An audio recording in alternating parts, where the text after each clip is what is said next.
one thing I was going to say, I hear a lot of people say, you know, a lot of issues stem from home.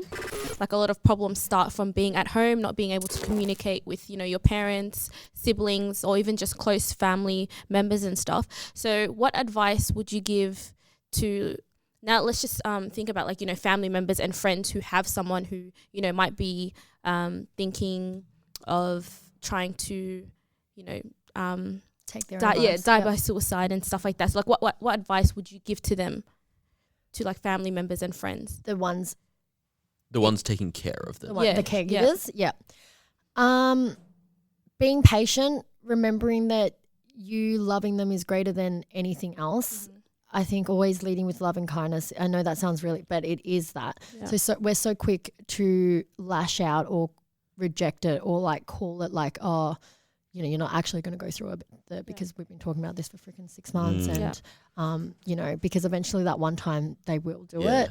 And it almost becomes like a challenge. I feel like that statement, like that's scary. I can never, I've heard never people say that like, to anyone. but it's like, you're not going to do it. Yeah. Like stop posting things up on social media. That person's screaming for help and you're rejecting them. Like, so finding the patience and remembering it's like, you really, they won't be here forever, regardless of whether it's suicide or something else. That person's not going to be there forever. All we have is now. So if we can just love a little bit more, love a little deeper, that's so much more than enough. And if we can just show that through that, put our ego aside and put our tiredness aside and exhaustion aside, and, you know, like someone coming up and telling me how bad their day is, and I'm never going to be like, well, have you heard about my day? People are so quick to just jump in with their own stuff, and it's like, actually just pull it aside and just sit there and serve that person, because if they've reached out to you, that's so huge that you're someone that they respect and that they trust.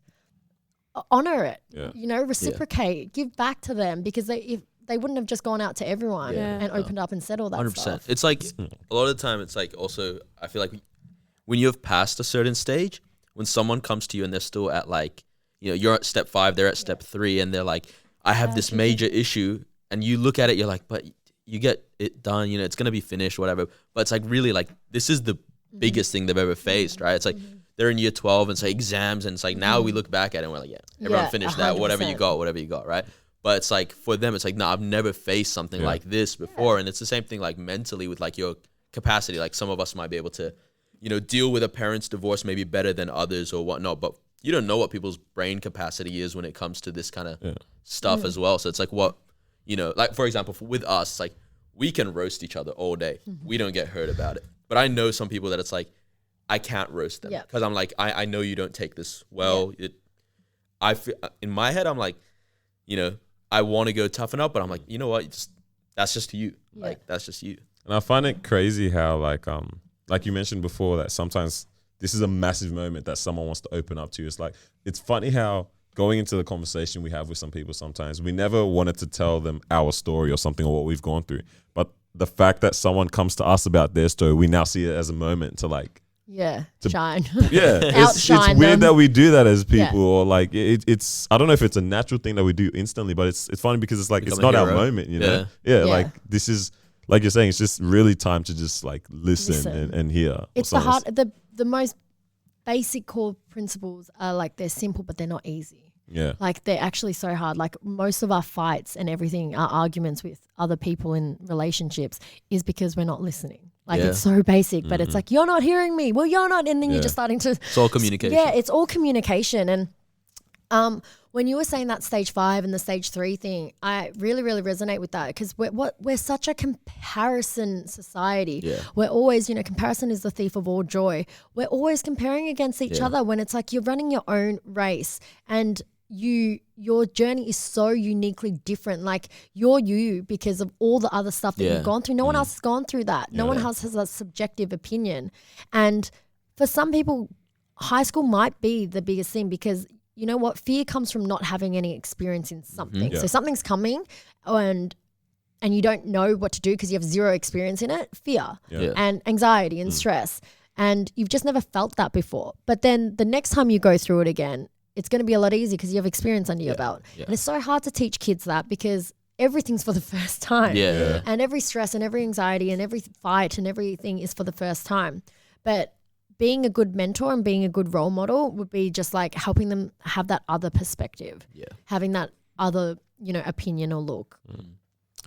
You just mentioned like stage 5 stage. Is that some terminology that is used? Are you listening? I didn't hear. I'm gonna drag I was you out too of busy here. watching Marwa leave, which is probably Marwa just had to leave. Sorry. Has she left now? I don't Like think she's gone gone for out good? yet. She's gonna come back. She's gonna say goodbye, right? She's gonna come. Okay. Yeah, she'll come back and say goodbye. But you're in the space of like mental health advocacy and all that now. Like, how did Are you there get? stages? Did you get into that? Who do you like work with, or like is it with Lifeline Australia? Yeah, Or? so I am a Lifeline ambassador. Okay, yeah. That was probably I did my telephone counselling through them. Yeah. So again, another support network that I was so grateful to have when Gus died, because they just suspended me off the phones. I couldn't be on the phones for 6 months, and I had to go through training again. Yeah. Rightfully so, because I would have, like what we were just saying, I would have brought my own story into it. Yeah. And as any good psychologist and healthcare professional, it's yeah. not about you Yeah. at all. Yeah. Oh. But I would have started crying or something, that I didn't mean to do, but I would have put the person in danger, not being able to assist them properly. So Lifeline's a huge one. If anyone does want to get into mental health, there's a million different courses now. Whether it's uni, you don't have to get a bachelor's, but you can do it like Cert 4 in mental health. TAFEs do it. It's free as well. For those that haven't finished year 12 or something, something like that. But so many different avenues. Google's a great thing. Have a search of some charity work. There's a lot of not-for-profit organizations that you can lend a hand in and help. You don't have to go and create your own charity. There's Are You OK Day is a really, really big campaign that's happening in September now. World Suicide Prevention Day is September 10th. It's next week. And soon, and then Mental Health Day, which is October 10th as well. So there's a lot of different organizations. Beyond Blue is a huge one. And then you've got some local charities like, Mindful Australia, Livin' with the boys over there. There's just so many charities doing such great work. What's it called? Reach? Is it Reach? Yeah, That does Reach, Stuff yeah, in yeah. schools? I remember that. Headspace, Headspace is great. Yeah. Well, you want to say bye? Jump Before on you and say head bye off. to us. Where are you off to? Trying to escape the podcast. Work, unfortunately. We get to see the hustle's real. We're doing The hustle is a bit too real. We're going somewhere here. I know. They wouldn't let me take it off. So, I don't know why, but it was lovely meeting you. Yeah, so nice to meet you. We hope we can have you on again when the whole crew's here with Carlos as well. Yeah, for Wherever sure. he Crew's is. massive. Love Yeah. it. Yeah. See, it's But- too big. You're in great hands with these two. Awesome. They Have a haven't good roasted shoot. each other Yeah. yet, so I think that's We I wanna patterned see some ourselves They've today. been good. They've been good so far, but awesome. Thank you. Enjoy, Thank guys. you. Have a good one.